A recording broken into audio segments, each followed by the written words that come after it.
the screen right now. I don't know what's happening. Is there a way for me to be able to see my slides and also, myself and you guys? Because I've never used this before. Você pode só clicando no slide, no link esquerdo.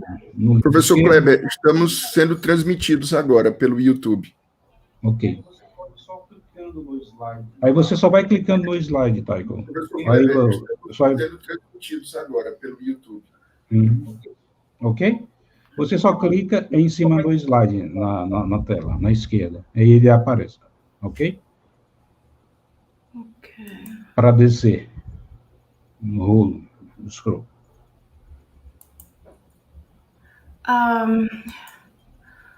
Ok. Então, Nelson, por gentileza, aí você comece a apresentação da professora. Obrigado, professor Kleber. A pedido do professor Efren, que é o coordenador do mestrado em Direito da Universidade Federal do Piauí, que não pôde estar aqui conosco hoje, ele pediu que eu o representasse. Eu estou aqui para parabenizar inicialmente o professor Kleber de Deus, que organizou de forma tão eficiente esse segundo Seminário Internacional, com um grupo tão seleto de palestrantes, de painelistas. O professor Kleber, como sempre, um grande destaque da Universidade Federal do Piauí, na área de ciência política, reconhecido nacional e internacionalmente. O professor Kleber pediu que eu fizesse a apresentação da conferência de abertura, com a professora Taeko Hiroi. A professora Taeko Hiroi é professora do Departamento de Ciência Política da Universidade do Texas, em El Paso. Já foi visiting scholar aqui na Universidade de Brasília, no Instituto de Ciência Política da Universidade de Brasília, no Brasil. Ela é doutora em Ciência Política pela Universidade de Pittsburgh. Ela é mestra também na Universidade de Claremont e tem a sua graduação em Ciência Política na Universidade de Montana. Ela tem diversos livros, artigos publicados. Vale destacar um livro recente em coautoria intitulado Introdução à Ciência Política. Eu passo a palavra ao professor Kleber para, em seguida, dar a palavra à professora Taeko para essa conferência prevista para hoje, e todos já podemos acompanhar o slide na tela principal. A professora Taeko provavelmente fará a conferência em inglês, mas oportunamente serão acrescidas legendas para que aqueles não fluentes no idioma possam também compartilhar destas preciosas palavras. Professor Kleber de Deus, palavra com o senhor. Obrigado, professor Nelson. Professora Taeko, muito obrigado por aceitar o convite para participar deste seminário. Então, é a nossa segunda edição sobre esse tema, Constitucionalismo, Separação de Poderes e Processo Político no Brasil. Então, a ideia aqui, eu farei uma breve apresentação do tópico geral do que vai ser apresentado nas 5 mesas, hoje e amanhã, né, que é exatamente discutir essas relações entre o constitucionalismo, a separação de poderes e o processo político no Brasil, pós 2018 e também nesse mundo pandêmico de 2020 e 2021. A ideia é que, de uma maneira ou de outra, será discutida neste seminário. Ela vai tentar analisar como é que essas teses do constitucionalismo e da separação de poderes ainda, ou como é que elas estão ou podem explicar essa dinâmica desse tão complicado sistema político brasileiro em decorrência, necessariamente, da ascensão de um governo eleito em 2008, com uma perspectiva antagônica aos demais, né?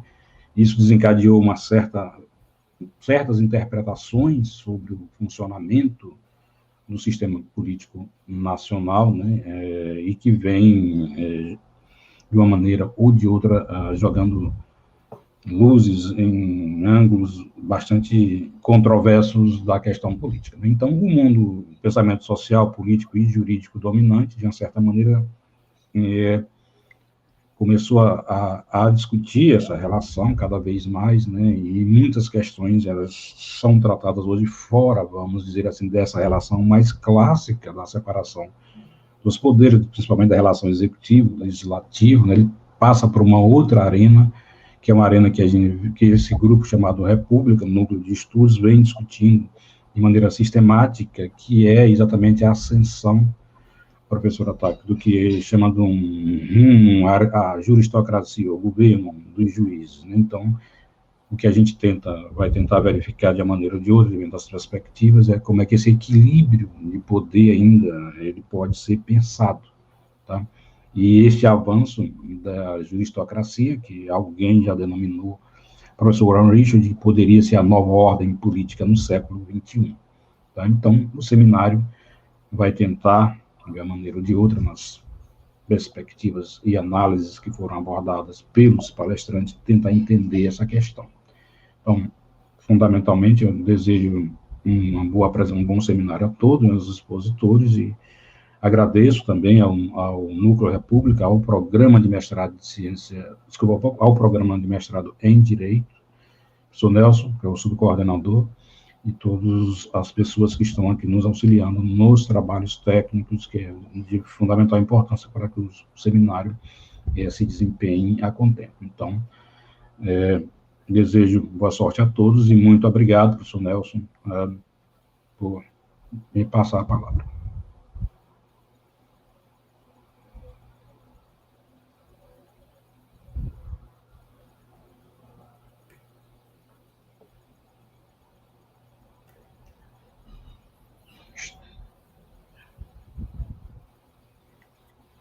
Está sem som, Nelson. Desculpe. Professora Taeko, a palavra é com a senhora, está com a senhora. Muito obrigado por ter aceitado o convite. A senhora tem aproximadamente 50 minutos para fazer sua exposição. Como combinamos, a senhora é fluente em vários idiomas, mas fará essa conferência em inglês e, oportunamente, a coordenação do seminário providenciará as legendas. Thank you so much for inviting me to give this talk at this conference. This is really a great opportunity for me to be reconnected to Brazil. As I was having a little bit of a problem in projecting my PowerPoint slides. I don't know how it's showing right now, but if I expand it, I lose control, so I think I have to just click the slide one by one, so that I don't have to spend too much time trying to fix the problem on my side. So, are you seeing the slide right now? Are you seeing the slide? Okay. Yes. So thinking about what I was going to talk about for this conference. I thought I would like to talk about political representation in a broader context than we think political representation usually. So the title of my talk is Rethinking Political Representation, the Distribution of Principal National Offices in Brazilian Federalism, 1889 to 2017. Now, Brazil's Congress is significantly malapportioned, and this people know, right? The literature on legislative malapportionment in Portuguese, it's disproporcionalidade de representação, is keen on big state losses and small state advantages in federal resource allocation, policy biases, and political coalition formation. The argument generally goes like this. Legislative malapportionment creates winners and losers, and winners are the small population states that are overrepresented in the national legislature, and losers are the populous states that are underrepresented. legislative malapportionment increases the legislative power of small states at the expense of large states. Small states use their increased legislative power to influence public policies and federal government resources to their advantage at the expense of the larger states. What's interesting in this argument is that legislative malapportionment is often a product of deliberate institutional design, and this is also the case for Brazil. So here's the puzzle. Arrangement that was expected to reduce their legislative power. So why did states like São Paulo, Minas Gerais, Rio de Janeiro, why did they accept the federal arrangement that would reduce their legislative power? So that's a big puzzle. And the question is, did big states really lose in the national political context by accepting legislative underrepresentation?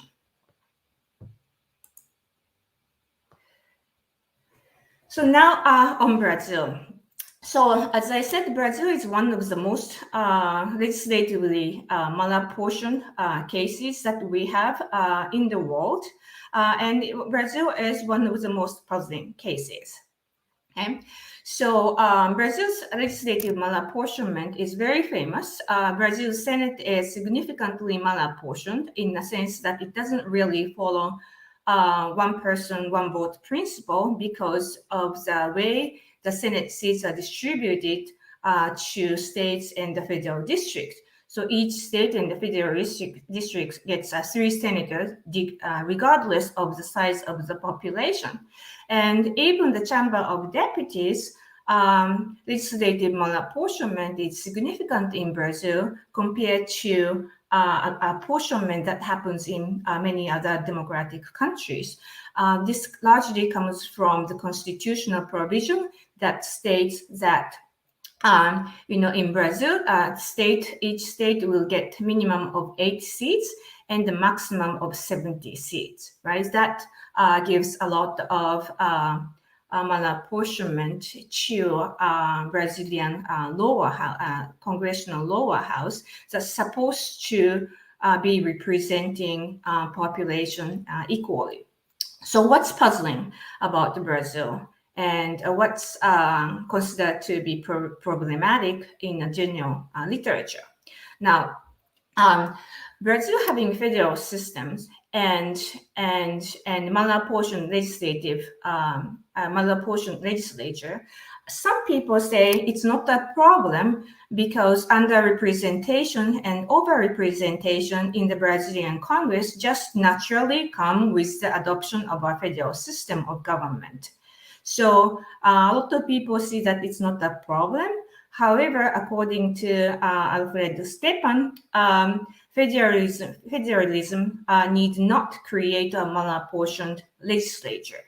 So, for example, in Austria and Belgium, the seat distribution is relatively proportional to the state share of the national population. So just because a country is a federal system does not necessarily need to create a national Congress where a seat distribution is not following the population equality principle. Another interesting aspect about the Brazilian legislative representation and malapportionment is that Brazilian states were never sovereign entities. In fact, after achieving independence in 1822 and until 1889, Brazil was a unified imperial system. So there was no need to consider residual sovereignty in the Senate by treating states as if they were equal countries. And some countries, this was one of the justifications to give equality to different states when those different independent polities were coming together to form a single country. In Brazil, it was not the case. It was always a single unified country. Now, what's more interesting is that the seat distribution during the imperial period was actually relatively proportional, right? But it's changed upon Brazil's transition to the republic. The 1891 Constitution introduced state equality in the Senate by assigning 3 seats per state and the federal district.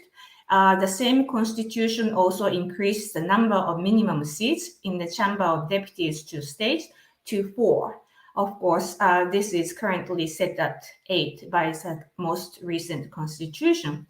The 1982 constitution introduced a ceiling of 60 seats to cap the representation of populous states. Of course, this affects currently São Paulo, the state of São Paulo only, and the cap has subsequently increased, and currently it's at 70. Again, this is only affecting the state of São Paulo, creating a significant malapportionment, not just in the federal Senate, but also the Chamber of Deputies.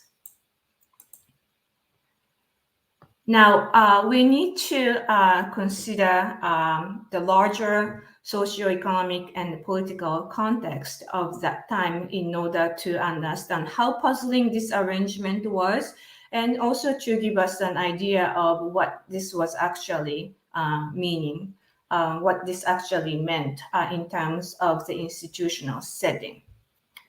Now, by the period of transition to the Republic in Brazil, in the late 19th century, the centers of political and economic powers had shifted in Brazil to the southeast and southern regions.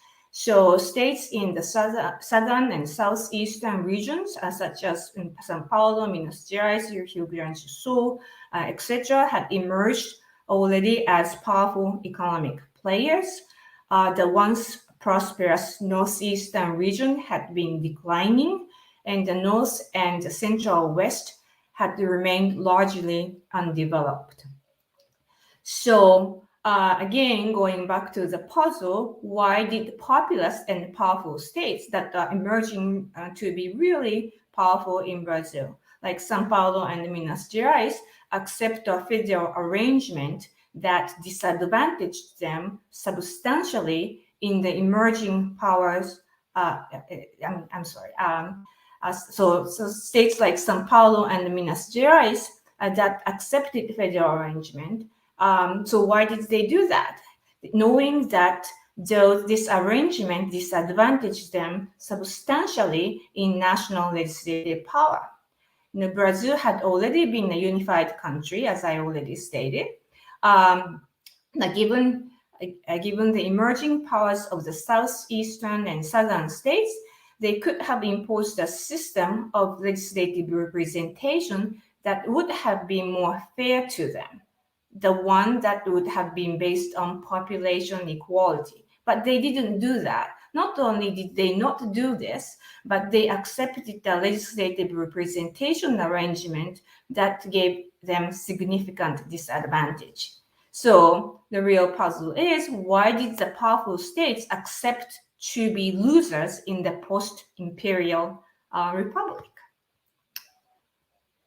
So this project and the puzzle that I'm looking at here is part of a larger projects that I have been working with Pedro Neiva at the Universidade de Brasília. We've been looking at political representation, legislative malapportionment, and presidential appointment of ministers in Brazil. So this is a part of the larger project. And in our research, we think that rather than just focusing narrowly on one political institution in isolation, such as Brazil's Congress, in order to understand political representation, and relative powers of state, we need to look at institutional arrangement in much larger institutional context. This is because the design of the executive and legislative powers generally do not occur in isolation. So when Brazil was making transition to the republic, and those constitutional framers needed to think about design of political institutions, they didn't really think about political representation in Congress, Chamber of Deputies, and Senate in isolation. They were thinking about everything. It was supposed to, Brazil was going to have a bicameral legislature with an elected president. Right? So all these things were considered jointly to produce the political system that it produced. So we are calling for an analysis of political institutions and political representation that would look at much larger picture than a single legislative institution. Now, according to Filipov, Odishuk, and Shubetskova, according to those authors, the fundamental problem of federal design is to supply a stabilizing institutional context for bargaining over inherently redistributive policy. So the fundamental problem of federal design is one, to supply a stabilizing institutional context for different states and different legislative executive powers that allow them to bargain over inherently redistributive policies. So economic policies, tax policies, fiscal policies, all these issues are redistributed in the design of federalism. When designing a political system, as I stated, it is unlikely that the design of one institution, such as legislature, is made in complete isolation from the design of other institutions, such as the executive branch. So, as I repeated, we need to look at the larger context. So, this is our major argument, that we hypothesize that large states like São Paulo and Minas Gerais traded their legislative seats for their continued and increasing national, political, and economic predominance. The existing studies of malapportionment tend to exclusively focus on the distributions of legislative seats in understanding legislative malapportionment, and simply concludes that those large states have been losers in the federal arrangement, right? So our approach is, as I said, different. We want to look at legislative malapportionment in a larger context, not just looking at distribution of legislative seats to different states and the federal district, but also jointly, concurrently examining the distribution of offices in the executive branch, and also other important political offices that exist in Brazil. And we want to look at how these important political offices are distributed or shared by different states in order to understand political representation. Okay. And related to this hypothesis is a hypothesis that Brazilian federalism has been built on a pact among the political elites that introduced and has maintained a federal scheme with a popularly and directly elected president with power to make ministerial appointments, which favors popular states, and a highly disproportional legislature over representing smaller or declining or impoverished states. So the design of the legislative branch and the executive branch are actually considered together. One was to have the presidential system, and the president would be elected popularly nationwide and directly by the population, and the president would have powers to make important ministerial appointments. So the executive branch, and especially the important offices, would favor distribution of important offices, would favor large states like São Paulo and Minas Gerais and such. However, you would create a highly disproportional legislature where smaller states are overrepresented in the legislature, and smaller states would be able to use that extra legislative power to distribute federal resource allocation in favor of them. So this arrangement is an intentional institutional design that was considered at the time of transition to the Republic. Okay. So another thing that's important to consider is that powerful states were especially interested in gaining and maintaining the most important, relevant, and most relevant offices of the country, especially in the realm of economic policy. So the offices that they were most interested would have been offices that would control economic policy. That means the country's presidency is important because the president is the one that makes ministerial appointment, and certain ministerial offices, ministers are also very important because they are directly tied to economic policy making.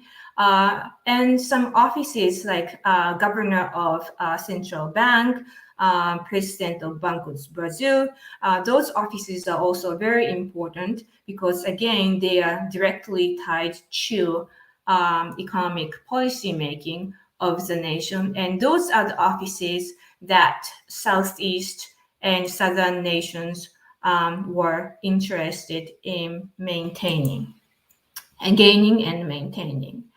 Pedro and I built a huge data set in order to kind of test these hypotheses. The data set includes the most important public offices in Brazil since the beginning of the Republic. So that's from 1889. And the data set includes office appointments information until 2017. So we include president and vice president, federal ministers, information about central bank governors and presidents of national banks, Banco do Brasil, and National Development Bank, presidents of the lower and upper houses of the national legislature, and also federal deputies and senators. So altogether, the data set include information about appointments and elections about over 10,000 federal deputies, over 2,000 senators, over 1,500 governmental authorities, including 37 presidents of the country, 30 vice president, 55 president of the Chamber of Deputies, 51 presidents of the Senate, and over 1,300 cabinet level positions appointed by president, including ministers, central bank governors, and presidents of Banco do Brasil. The data set excludes interim positions. Okay.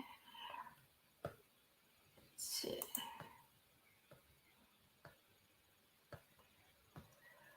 So first, this table presents, so even though we are talking about states, we tend to look at, when we study Brazil, we tend to look at 5 different regions because in terms of the data, it's more manageable, and it's also conventional to talk about different regions when people study legislative malapportionment in Brazil. So we are following this convention. So we do have state level data, but the presentation I am doing here, I'm presenting information based on Brazil's 5 regions. Now, this table presents each region's share of the national population and its share of legislative seats in the National Congress from 1889. This is the average of the entire period. And this is a well-known story. So if you look at the population share, Southeast has 43.8% of the national population on average during this period, and South has 14.9%, and North 6%, Northeast 30.3%, Central West 4.9%. So Southeast and Southern regions and states are much more populous. There have many more people compared to Northern regions, Northeastern regions, and Central Western regions. And again, this is a well-known story, but Brazil's Congress is significantly malapportioned, and it shows in data that Southeastern region, despite having almost 44% of the national population, the Southeast region in total have only 21.6% of the senators. And even in the Chamber of Deputies, that's supposed to represent the people proportionally, the Southeast region only has 38.3% of the of the seats. Southern region, it's a share of the legislative seats in the Chamber of Deputies is proportional, 14.9% of the population share and 14.9% of the chamber seats. So it's perfectly proportional. But if you look at the Senate, it's slightly underrepresented during the entire period. Now, if you look at the North, Northeast, and Central West regions, you see that those regions are overrepresented both in the Senate, especially in the Senate, but also in the Chamber of Deputies. So this is a well-known thing about the Brazilian Congress and political representation. Now, as I stated, we need to really consider not just legislative seats per se, but important political offices of the nation. And the first thing we wanted to look at was the presidents of both houses of Congress. So not all seats are equal, right? So we need to look at who is the most important person in the Chamber of Deputies and who is most important in the Federal Senate. And clearly, the presidency, the president of the Chamber and the president of the Senate are the most important. Those president in the Senate president and Chamber presidents are in the presidential line of succession if something happens to the Brazilian president or the vice president. The president of the Chamber of Deputies is the next one in the presidential line of succession, followed by the Senate president. Both Chamber presidents and the Senate presidents are also the most important agenda setters in the Congress. In each House of Congress, they are the ones who determine which bills to move forward, when those bills to be voted on. So those positions are very, very important, right? And the president of the lower house is also the one that determines whether an impeachment process will open against the sitting president, which is very relevant in today's political environment in Brazil. So if we consider those very powerful positions, within the Brazilian Congress, something interesting emerges, right? So if you look at population share again, this is the same data. Southeast region has 44% of the national population. Southern region have 14.9% of the population. And if you look at for Senate presidency, the Southeastern region has held only 33% of the Senate president during this historical period, and the Southern region held only 3.9% of the Senate president. In contrast, the North region occupied the Senate president position almost 14% of the time, Northeastern region 43%, and Central West region almost 6%. So if we look at the Senate presidency, the Northeast and Central West regions are kind of overrepresented, and Southeast and Southern regions are underrepresented. However, if we look at the presidency of the Chamber of Deputies, then the situation becomes completely opposite, right? The North region, despite having 6.0% of the national population, never held chamber presidency. Northeast, 27% of the time. Central West never held the chamber presidency. Now, what's interesting is the Southeast region, having 44% of the national population, the Southeast region has held 64% of the chamber presidency, and the Southern region held only 9.1%. So the biggest winner that comes out of this is the Southeast region. And if you compare the importance of the president of the chamber and the president of the Senate, arguably, one would say holding the presidency of the Chamber of Deputies is more important for national economic policy making, because, as I stated before, the chamber president is the next in line, the presidential line of succession after the vice president. So it comes before the Senate president. But more importantly, the Chamber of Deputies is the legislative house where all the executive proposals have to be submitted first, including medidas provisorias. So from the national policy-making perspective, Chamber of Deputies is really the one that the executive have to confront in order to legislate national policies. And the first hurdle is very important to clear. In addition, as I stated, it also is the chamber that makes a decision about whether or not to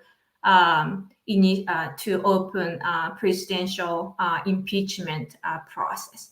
So the presidency of the Chamber of Deputies is very important. Not to say that Senate president is not that important, but if you are considering federal arrangement and relative fairness among the different units of the federation, and if you have to think of a give and take, you would choose the chamber presidency over the Senate presidency if you cannot get both for the harmony of the federation. Now, moving on to the presidents and vice presidents and ministers, so the executive branch. You again compare the national population shares and the shares of those important political offices. So Southeast again, having 44% of the national population, has held the nation's president's office more than 70% of the time, right? and the ministerial positions, they held 54% of the time. The southern region, having 15% of the national population, it occupied the country's president's office almost 22% of the time, and ministerial positions almost 17% of the time. And those are in contrast with three other regions, where the northern region, despite having 6% of the national population, never held president or vice president positions, and only 3% of the national ministerial appointments. Northeast, having more than 30% of the national population, held the nation's presidential office only 8% of the time. The ministerial positions only 23% of the time. Central West never held a president or vice presidential positions, and also federal minister's position only less than 4% of the time. So the Southeast and South regions combined have controlled the nation's presidency during this large, historical context, starting from 1889 to 2017. Those two regions combined controls the nation's presidency 92% of the time. So that's a significant number, even considering that those regions have a lot of people, right? But the amount of time they occupy the most important political office of the country is really significant at 92%. And if you look at each state, the four principal states, São Paulo, Minas Gerais, Rio de Janeiro, and Rio Grande do Sul, have controlled jointly no less than 87% of the nation's presidency. So most of the presidential office occupation is attributed to those four states in the South and the Southeast. Now, this graph chart shows the regional shares of principal macroeconomic policy offices, again, since Brazil's transition to the republic. Now, important macroeconomic offices include the Minister of Finance, Minister of Planning, Minister of Industry and Commerce, Central Bank Governor, and Banco do Brasil presidents. This chart shows that there's a significant overrepresentation of Southeast region in terms of the regional shares of principal macroeconomic policy offices. So this is also again consistent with the hypothesis that wealthy regions, Southeast and South, were most interested in retaining the control of the principal offices that would affect national macroeconomic policy. This is just a simple example showing the case of São Paulo. And São Paulo, this is the population share of São Paulo.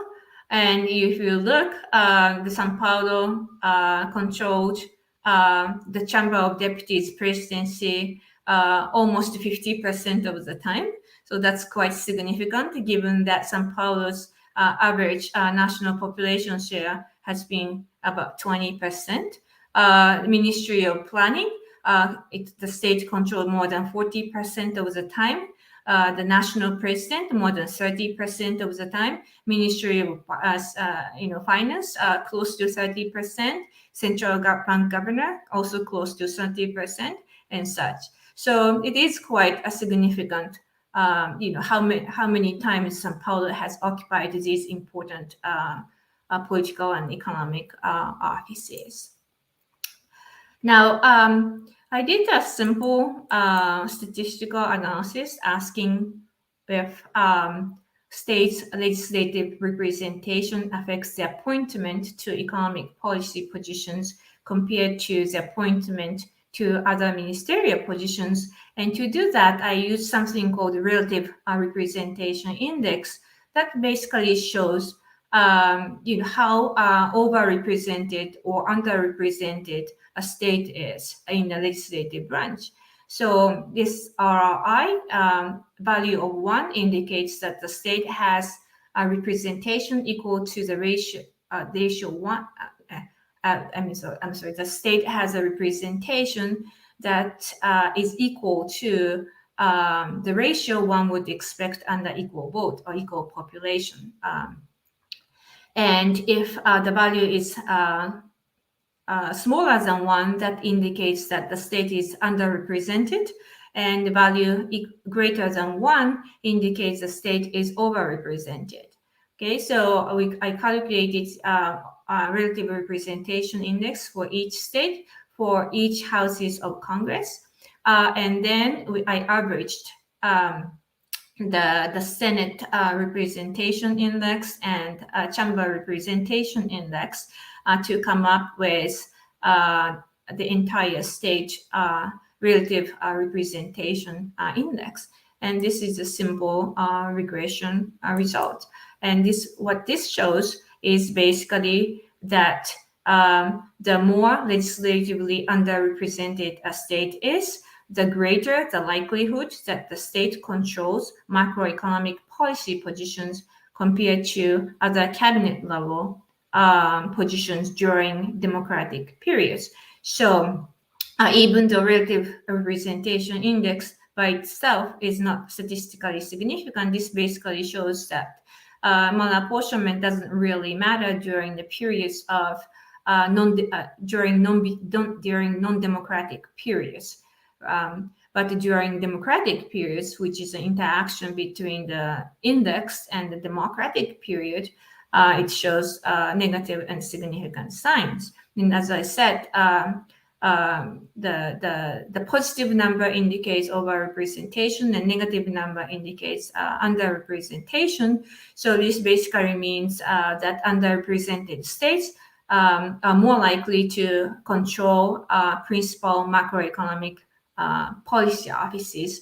And I also broke down the period into different historic periods in Brazil, and you basically get the same results that the non-democratic period relative representation is not statistically significant, but the democratic period relative representation index is statistically significant. So this trade-off between legislative seats and the most important offices in the nation, that's more likely to occur during the democratic period than non-democratic period.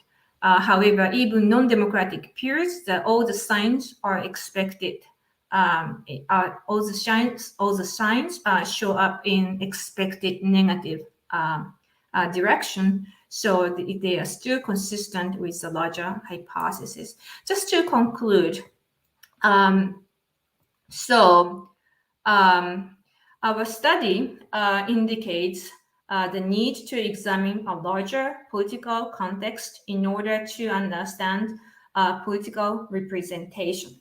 Specifically, powerful states may accept their legislative underrepresentation in order to create a sustainable federal arrangement by which they can secure the real power of policymaking, especially in the areas of macroeconomic policy, by conceding to small population states on legislative representation. Right? So it's important to remember that the designs of the executive and legislative powers do not occur in isolation. Our unique data on the most important public offices in Brazil refutes the view that large states are the losers and the small states are the winners. legislatively underrepresented states have been securing what they have cared about the most important public offices of the country, especially in the realm of economic policy. Large states like São Paulo and Minas Gerais basically traded their legislative seats for their continued and increasing national political and economic predominance. And this finding is actually consistent with some of the authors' remarks that have been made in the past. For example, Soares, in some of the Brazilian authors have perceived that disproportionality in legislative representation has not necessarily been detrimental to rich states, but these claims by earlier authors were relatively impressionistic and intuitive without generating concrete hypotheses or subjecting their claims to systematic data analysis. So our approach here was different. We created a database of the holders of the most important offices of the federal executive and legislative branches, and found that the trade-offs in the executive and legislative disproportionalities have been indeed a prominent feature of the Brazilian political system. But thank you so much.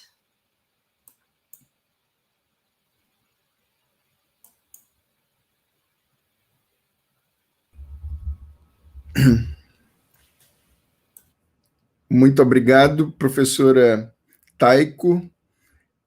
Sua pesquisa é excelente, seus resultados são primorosos, contribui muito não apenas para o debate sobre a representação política no Brasil, como também sobre o federalismo brasileiro, especialmente naquilo que os franceses chamam de lei da participação ou lei da autonomia, mostrando em grande medida como isso está caduco em tempos atuais, e assim também, algo que a senhora tocou de forma secundária, mas muito importante, a relação entre o executivo e o legislativo, e essa que não é possível, como a senhora diz na conclusão, serem tratados como espaços distintos, espaços excludentes entre si. Excelente, eu fiquei bastante impressionado com a sua exposição e acho que todos nós que estamos assistindo também ficamos. Eu passo a palavra para o professor Kleber para fazer essas saudações finais à senhora e reitero essa minha opinião, essa minha impressão sobre esse sua excelente conferência de abertura desse segundo Seminário Internacional. Professor Kleber de Deus. O senhor está sem som, professor Kleber. Obrigado, professor Nelson. Professora Taeko, essa é uma questão central que nós discutimos no sistema político brasileiro, a questão da subrepresentação de alguns estados e a composição de como é que essas forças políticas vão interagir nesse processo, nessa relação executivo e legislativo, como que essas diferentes regiões entram com o seu poder político no chamado presidencialismo de coalizão. Isso é um dos grandes temas que o nosso sistema, o nosso complexo sistema, e que a senhora conhece tão bem diante das inúmeras pesquisas que já foram realizadas, que a senhora vem realizando desde algum tempo, desde que no Rio de Janeiro ainda, nas suas pesquisas, né, na década de 2000, a senhora vem realizando esses trabalhos importantíssimos para aclarar o funcionamento do nosso sistema político. Então, é uma temática de suma relevância que certamente nos traz subsídios para melhor compreender esse imenso debate e que é tão controverso, né? Alguns autores têm perspectivas analíticas bastante diferentes sobre esse formato, mas é de fato uma leitura imprescindível para quem quer trabalhar com essas questões de entender esse processo político no Brasil, e principalmente essa relação executivo e legislativo, e como o professor Nelson menciona, a questão do federalismo e como isso interage na composição de correlação de forças que estão presentes no Congresso Nacional. Então, eu também fiquei muito impressionado com a sua exposição, não era para menos, dada a sua competência, e agradeço a senhora aqui pela conferência em nome do programa de mestrado em Direito e fique à vontade para tecer suas considerações finais. Muito obrigada.